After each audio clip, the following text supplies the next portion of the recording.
तो नमस्कार दोस्तों, स्वागत आप सभी का आज के इस इंफॉर्मेटिव वीडियो में। TDS on cash withdrawal. अब देखिए, इनकम टैक्स एक्ट 1961 में एक सेक्शन था, सेक्शन 194N। वैसे तो बहुत सारे सेक्शन हुआ करते थे, आपको पता है कि 194C, 194(2), 194I, 194H, multiple section थे जिनके अंदर हम लोग टीडीएस डिडक्ट किया करते थे। अभी तक जो करेंगे भी हम लोग 31 मार्च तक अभी। लेकिन उसी में एक सेक्शन था 194N। अब ये क्या चीज का सेक्शन था सर? ये सेक्शन था टीडीएस ऑन कैश विड्रॉल। यानी कि भैया एक सर्टेन लिमिट्स के ऊपर अगर आप कैश विड्रॉ करते हैं, अपने ही पैसा है आप विड्रॉ करते हैं बैंक से, तो उस पर भैया आपको टीडीएस देना पड़ेगा। अब 1 अप्रैल 2026 जो है नया इनकम टैक्स एक्ट 2025 जो है वो लागू हो जाएगा। यानी कि अब इनकम टैक्स एक्ट 1961 जो है 31 मार्च तक ही रहेगा, उसके बाद खत्म हो जाएगा। तो ये सारे सवालों का जवाब आपको इस वीडियो में मिलेगा और वीडियो को अंत तक जरूर देखिएगा ताकि जितने भी सवाल है TDS on cash withdrawal from bank आपको अच्छी तरह से समझ में आ सके और कोई फ्यूचर में आपसे गलती ना हो, कोई परेशानी आपको ना हो। हम लोग डिस्कस करने वाले क्या है कैश विड्रॉल के ऊपर टीडीएस, उसके बाद फाइलर के लिए यानी कि आईटीआर जो रेगुलर फाइल करते हैं उनके लिए क्या प्रोविजन है, नॉन आईटीआर फाइलर के लिए क्या प्रोविजन है, उसके बाद कौन टीडीएस डिडक्ट करता है भाई कैश विड्रॉल पे, कौन लायबल होता है, कब लायबल होता है, क्या लिमिटेशन है, अदर इंपॉर्टेंट जो पॉइंट है वो भी डिस्कस करेंगे। तो जो नया इनकम टैक्स एक्ट 2025 इंप्लीमेंट हो जाएगा भैया 1 अप्रैल से, उसमें नया सेक्शन टीडीएस के लिए एकमात्र आपको एक ही मिलेगा भाई, ये वाला यानी कि 393। अब नया सेक्शन एक ही है, इसी के अंडर में जितने भी टीडीएस है उनको इसमें टेबुलराइज कर दिया गया, इसके अंदर है। यानी कि इसी के अंदर जो पहले हम लोग टीडीएस काटते थे 194C, 92, 94HI, जितने भी टीडीएस का सेक्शन थे अब एक ही सेक्शन में इसमें आ गए हैं। इसमें टेबल वाइज करके सारा कुछ इसमें दे दिया गया। टीडीएस किस पे एप्लीकेबल होगा? ये भाई ये एप्लीकेबल होगा बैंक, पब्लिक या private sector bank, cooperative bank, post offices या अदर इंस्टीट्यूशन जहां से आपका टीडीएस डिडक्ट होना बाकी है। क्या पर्पज रहता है टीडीएस डिडक्ट करने के लिए? कैश ट्रांजेक्शन को रिड्यूस करना, क्योंकि सोर्स पे ही यहाँ पे विड्रॉ करते हैं वहीं पे आपका टीडीएस काटा जाएगा। तो डिजिटल ट्रांजैक्शन ज़्यादा हो, ज़्यादा ऑनलाइन ट्रांजैक्शन लोग करें। देखिए फाइनेंशियल ईयर और असेसमेंट ईयर का कॉन्सेप्ट अब अप्रैल के बाद खत्म हो जाएगा। अप्रैल के बाद से अब क्या है, टैक्स ईयर बोला जाएगा। यानी कि टैक्स ईयर 2025-26, टैक्स ईयर 26-27, यानी कि 1 अप्रैल 2026 से लेकर 31 मार्च 2027 तक एक टैक्स पीरियड कहलाएगा।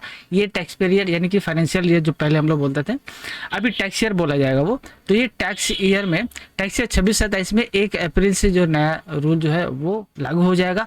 और जो रूल जो है नया जो प्रोविजन है जो टीडीएस ऑन विड्रॉल पे फ्रॉम बैंक, वो मोरलेस पहले के जो थे डिडक्शन का वही रहेंगे। सेक्शन बदल गया है, बाकी मोरलेस एक माइनर कुछ माइनर से चेंज रहेगा, प्रोसीड्यूर रहेगा, चेंज कैसे टीडीएस कटेगा वो सारी चीजें वही रहेंगी, सेक्शन बदल जाएगा। तो सबसे पहला चीज भैया कैश विड्रॉल के ऊपर जो है टीडीएस ऑन कैश विड्रॉल लगता है। यानी कि ये इनकम के ऊपर नहीं लगता है। जो कैश आप विड्रॉ करते हैं बैंक से अपना ही मनी, उस पर आपका एक सर्टेन लिमिट के ऊपर अगर विड्रॉ करते हैं तो टीडीएस काटा जाता है। अगर आईटीआर फाइलर आप रेगुलर है, यानी कि आप लास्ट 3 इयर्स में आईटीआर फाइल किए हैं तो अलग आपका प्रोविजन लगेगा। आईटीआर आप फाइल नहीं करते तो उसमें अलग प्रोविजन लगेगा। अगर मान लीजिए आप आईटीआर रेगुलर फाइलर है, उस कंडीशन में लास्ट 3 इयर्स का देखा जाएगा, आपने लास्ट 3 ईयर में अपना आईटीआर फाइल किया है कि नहीं किया। उस केस में आपका अगर फाइलर है, रेगुलर आईटीआर अपना फाइल करते हैं तो अप टू 1 करोड़ तक अगर आप विड्रॉ करते हैं अपने बैंक से तो कोई आपका टीडीएस इस पे डिडक्ट नहीं किया जाएगा बैंक के द्वारा। 1 करोड़ से ऊपर अगर जाते हैं तो आपका जो है 2% करके टीडीएस काटा जाएगा। ये सिर्फ एक्सेस अमाउंट के। मान लीजिए 1 करोड़ 25 लाख आपने विड्रॉ किया तो आपका जो 25 लाख है, 1 करोड़ के ऊपर वाला जो एक्सेस अमाउंट, उसी पे आपका जो है टीडीएस काटा जाएगा। अब इसका जो कैलकुलेशन होता है वो ध्यान दीजिएगा, आपका पर बैंक यानी कि पर बैंक के हिसाब से होता है, पर पोस्ट ऑफिस बेसिस पे होता है। यानी कि मान लीजिए अगर आपका एक बैंक के अगेंस्ट में, एक ब्रांच में या एक ही बैंक के मल्टीपल ब्रांचेस में तो वो एक माना जाएगा, दूसरा बैंक का अलग यहाँ पे लिमिट लगेगा। ठीक है, डिटेल में मैं अभी आगे उसके बताऊंगा। तो ये फाइलर के लिए हो गया, रेगुलर फाइलर है। अगर आप रेगुलर फाइलर नहीं है, those people who are not filing their ITR regularly, उनके लिए कंडीशन यहाँ पे चेंज है। उनका भी लास्ट 3 इयर्स का देखा जाएगा भाई आईटीआर भरा है कि नहीं भरा है।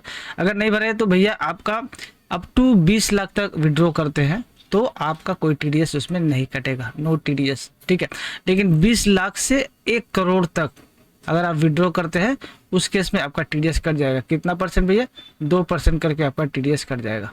ठीक है, 20 लाख से 1 करोड़ तक याद रखिएगा। तो ये 20 लाख से 1 करोड़ क्या हो गया? 80 लाख रुपये पे आपका 2% का टीडीएस कटेगा। अब 1 करोड़ से ऊपर, 1 करोड़ से ऊपर अगर आप विड्रॉ करते हैं तो उस पर 5% का लगेगा।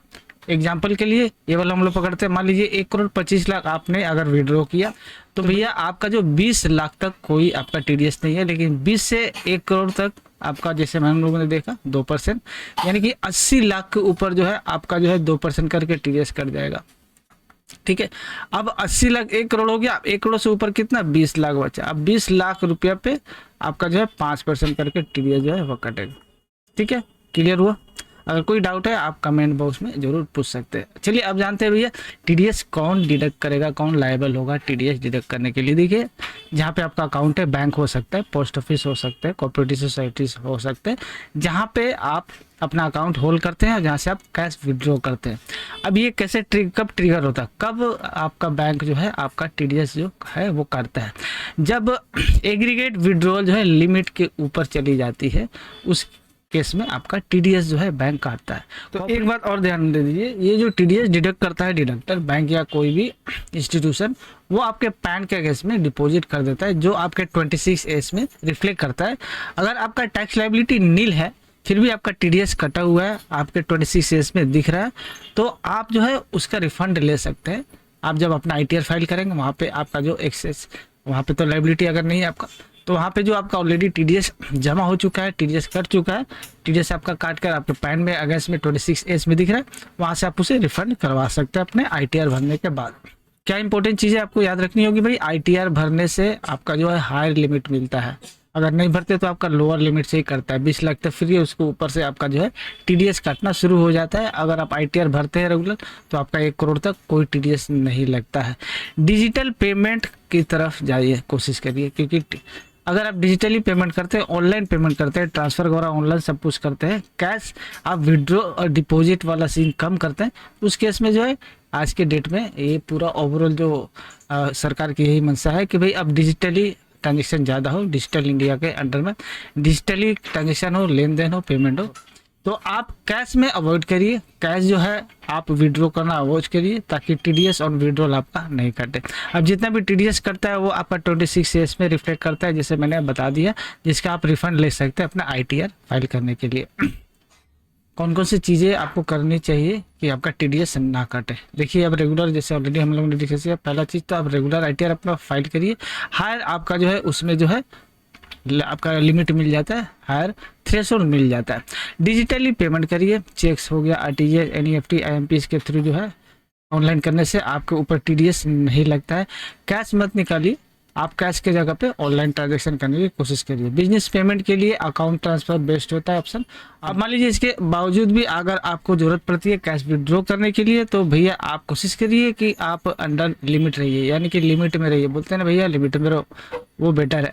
यानी कि 20 लाख तक अगर आप नॉन फाइलर है, रेगुलर फाइलर आप ITR नहीं करते, तो 20 लाख के अंदर में रहिए, कोशिश करिए, कोई दिक्कत नहीं होगा। अगर रेगुलर आप फाइल करते हैं तो आपका तो मान लीजिए कि 20 लाख से ऊपर टीडीएस आपका कटेगा नहीं, 1 करोड़ तक डायरेक्ट है, तो 1 करोड़ के अंदर में आप कोशिश करिए रहिए कि अब यहाँ मल्टीपल बैंक से अलग अलग विड्रॉ करिए, क्योंकि जैसे मैंने बताया टीडीएस ऑन कैश विड्रॉ जो लगता है वो बैंक वाइज होता है। यानी कि एक बैंक में मान लीजिए एक ही बैंक में मल्टीपल ब्रांच में आपके जितने भी अकाउंट्स है उसको एग्रीगेट करके वहाँ पे लिमिट देखा जाएगा। लेकिन अगर वही अलग अलग बैंक में आपने अलग अलग अकाउंट खोल रखा है तो हर एक बैंक में अलग लिमिट देखी जाएगी। ठीक है, क्लियर है? मान लीजिए कि SBI में आपका एक अकाउंट है, HDFC में अकाउंट है, ICICI में अकाउंट है, तो तीनों अलग अलग बैंकों में जो है अलग अलग लिमिट देखी जाएगी। अगर आप ITR फाइलर नहीं है तो 20 लाख तीनों में लगेगा, ऐसा नहीं तीनों का ऐड किया जाएगा। तो पैन और आधार को आप जरूर लिंक करिए, एक मस्ट है। अगर अभी तक कर लिए तो बहुत ही अच्छी बात है, अगर नहीं किए तो तुरंत करिए। अगर नहीं करते हैं ना तो भैया, तो पैन अगर आप लिंक नहीं रहता आपका हायर टीडीएस करता है। अभी कैश डिपॉजिट और विड्रॉल को लेकर जो गाइडलाइंस है बहुत ही ज़्यादा बहुत अभी ऑनलाइन ट्रैकिंग हो गए, गाइडेंस बहुत स्ट्रिक्ट हो गई है। अगर आपका दिक्कत होता है ना कैश विड्रॉल और डिपॉजिट में, तो भैया इसमें आपका हाई पेनल्टी भी लगता है 84। और जब भी अपना ITR भरने जाए 26 को आप चेक करें। चेक करने के बाद आप जितना भी स्टेटस है, जितना भी इंट्रीस है, उसका वेरीफाई करें। उसके बाद आप प्रॉपर तरीके से अपने ITR में उसको रिकॉन्साइल करके आप अपना ITR फाइल करें। तो भाई ये था पूरा कॉन्सेप्ट जो कि आपको याद रखना है अप्रैल 2026 के बाद TDS ऑन कैश विड्रॉल के ऊपर।